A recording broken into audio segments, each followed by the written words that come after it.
যে সংসারে মেয়ের চেয়ে মা বেশি বোঝে সেই সংসারে কখনো শান্তি আসে না। বিয়ে আপনার মেয়ের হয়েছে, আপনার নয়। রোমানা তার অফিসে সাধারণ পোশাকে কাজ করছেন। হঠাৎ এক বয়স্কা মহিলা তার মেয়েকে টেনে নিয়ে ঢুকলেন। মেয়েটি অঝোরে কাঁদছে।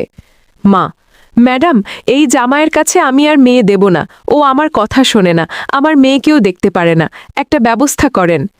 রোমানা তীক্ষ্ণ দৃষ্টিতে মা আর মেয়ের দিকে তাকালেন। তিনি বুঝতে পারলেন সমস্যা জামাইয়ের নয়, বরং মায়ের অতিরিক্ত হস্তক্ষেপে। রোমানা মেয়েটিকে কাছে ডাকলেন। রোমানা, তোমার স্বামী কি তোমাকে মারে? মেয়ে, না ম্যাম। রোমানা, সে কি কোনো খারাপ নেশা বা চুরি করে? মেয়ে, না ম্যাম। রোমানা এবার সরাসরি মায়ের দিকে তাকালেন। রোমানা, আপনার মেয়ে যেখানে বলছে সে সুখী, সেখানে আপনার সমস্যা কোথায়? আপনি কি আপনার মেয়ের সংসার ভাঙতে চান? রোমানা, মনে রাখবেন, যে সংসারে মেয়ের চেয়ে মা বেশি বোঝে সেই সংসারে কখনো শান্তি আসে না। বিয়ে আপনার মেয়ের হয়েছে, আপনার নয়। রোমানা মেয়েটির হাত ধরে বললেন, মা, তুমি স্বামীর ঘরে ফিরে যাও। কোনো সমস্যা হলে আমাকে জানিও। আর মা, আপনি নিজের চরকায় তেল দিন। সুপার রোমানা বললেন, সন্তানের সংসারে অহেতুক নাক গলাবেন না। শাশুড়ি নয়, মা হয়ে আগলে রাখুন। শান্তি আপনার ঘরেই ফিরবে।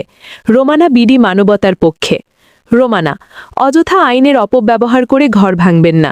আইন অপরাধীর জন্য, নিরপরাধ স্বামীর জন্য নয়।